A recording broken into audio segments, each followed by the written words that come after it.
Alright, leakers, it's time to report some news now because it's dry. What you got? Alright, so we're going to be getting new iPads in March at an event. Sure thing. Alright, so it turns out we're going to get iPads in... Actually, did I say March? No, I'm sorry. I meant April. We're going to be getting them sometime in April. Oh, God.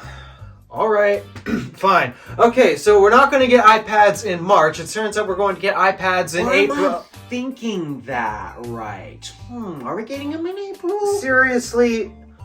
We can't keep doing this. I'm so sick of when you guys do this. You say we're gonna get, and then, oh, you change your mind. Nope, we're not gonna get them, and just... Can you pick a date? Oh, hey, just so you know, we have an Apple event on May 7th. Wow. Okay. So we're getting iPads May 7th?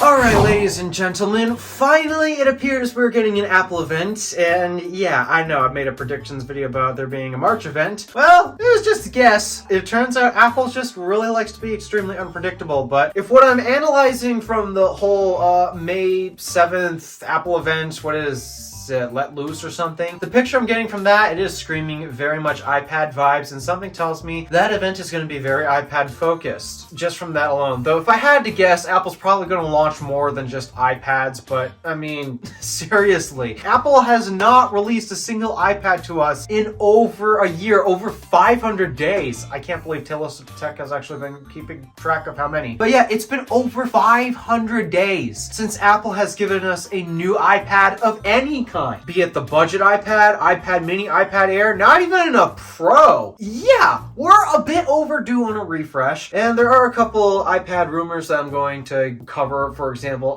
the iPad Air supposedly is getting a new, bigger sibling, reminiscent of the 12.9-inch iPad Pro with mini LED. If that thing has 120 Hz on top of that as well, you know what? I might potentially sell this and get that one, because you guys know my rule. You go big or you go home when it comes to screen real estate, and the only reason why I did not get the iPad Pro 12.9-inch, despite that is the biggest screen size they have available, is simply because that device is simply not worth $1,100. Sure, it has pretty impressive hardware, but the software does not hold up to its value, and as a result, I just fundamentally cannot give Apple $1,100 for that thing. It's way too overpriced. And that's a bit of my concern when it comes to the 12.9-inch iPad Air that's rumored. If that gets a little too expensive, because I have a feeling if it's going to have a 12.9-inch mini LED panel, and if they combine with 120 Hz, and something tells me that size increase is probably going to be pretty darn costly. So honestly, that's the only iPad I'm excited for, a bigger iPad that's cheaper than the iPad Pro. But other than that, seriously, I have zero excitement for any of these iPad announcements because the hardware has never been the problem. I've been saying this on this channel for how long now? The hardware has never been the issue. It has always been the software, and Apple just refuses to do anything to the software to actually,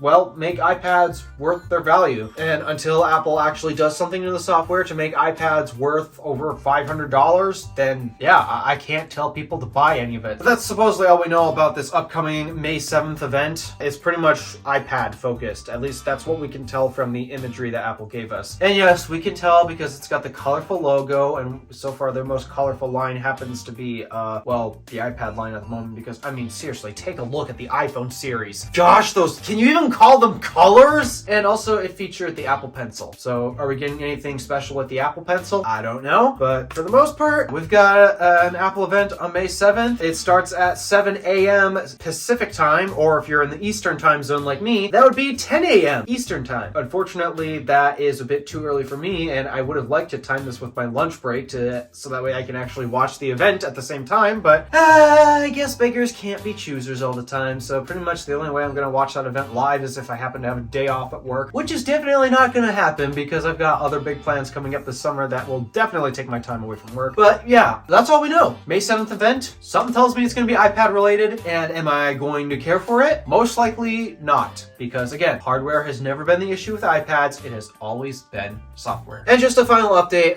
by the time that happens, I will be done with my Pixel challenge. Yes, I'm still using the Pixel. Sure, I uploaded that video April Fool's Day, but I'm actually not joking. I am actively using the Pixel 6 Pro right now. Yeah, we're going to get a review of that before the May 7th event. Hopefully, because you know me when it comes to timelines. Alright, thank you for watching. Do me a favor and interact with the stuff below. My name is DeWolf, Random Alpha, signing out.